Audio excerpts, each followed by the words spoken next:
There is a buzz in Bengaluru that we might get the first cracking climax of the ODI World Cup 2023. 232 at this stage, 136 away Pakistan. They were 94 for no loss at the end of 15. They've lost 4 wickets, but they scored 138 runs DK. They've kept themselves in the hunt. Where is this headed?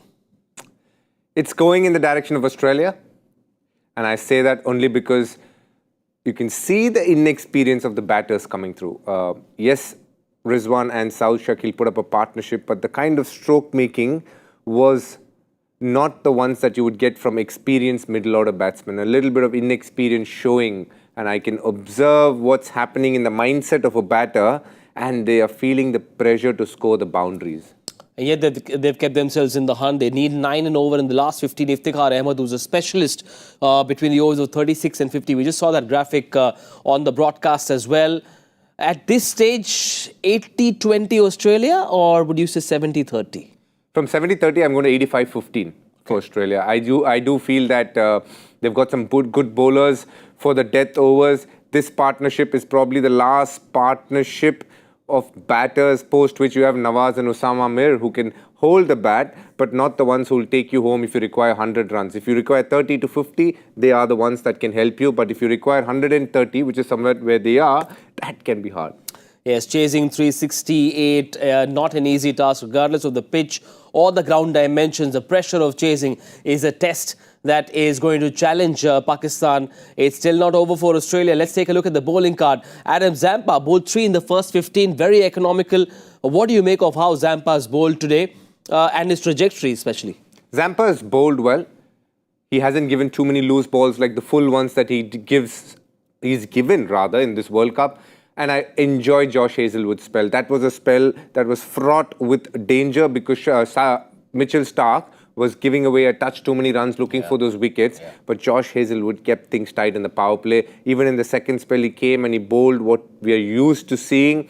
The rest of the bowlers, Stoinis is very good in terms of picking wickets, very clever, and must admit that Pat Cummins, even though he just picked up the wicket now, was a tad bit expensive, but it's okay. In such a high-scoring game, you tend to go for runs. But Zampa, what I liked was the fact that he got Babar Azam's wicket is a bonus, but the lengths that he bowled in inducing that pressure or creating that pressure to induce that mistake was good to see. Did the scale tilt in Australia's favour a lot more at the fall of Babar's wicket?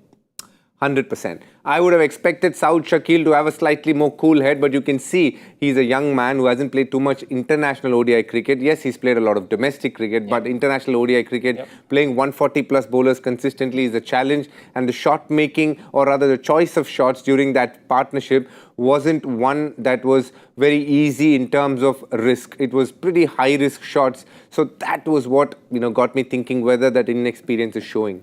Well, at this stage, one must say, or one can say, that Iftikhar Ahmed is the man that stands between Australia and their second win in this World Cup. They're looking to get their campaign back on trail. Another look at the bowling card, and DK can tell us how should Pat Cummins go about utilising his resources. They've used 6 bowlers, 3 each remaining for Starc and Hazlewood. How are you going about it?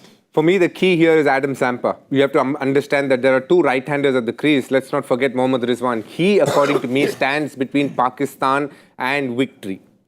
So for me, he is the key here. You get Rizwan's wicket, you pretty much open the match up. And for me, Zampa is a great option because Rizwan is one who likes to sweep. He hasn't used the sweep so far. They've set a good field for him as well. So it's an interesting cat and mouse battle. But the earlier he bowls and tries and gets that wicket, it's important because as the game goes further, Rizwan will have the freedom to play the sweeps. And when you have the freedom, you play it very differently too when you're just a little doubtful. Last over finish? Last ball finish? That would be great, wouldn't it? Though I would like to think that Australia is on top and a wicket here will really put the pressure and we could see Pakistan tumbling. On the other hand, if these 2 bat for the next, they need to bat 8 to 10 overs here. Then we are talking of a last ball finish. Interesting passage of play ahead. We will see you at the end of this match on Cricbuzz Live. Will it be a Pakistan win or will Australia take it away? We'll see you at the end of this match on Cricbuzz Live. Bye for now.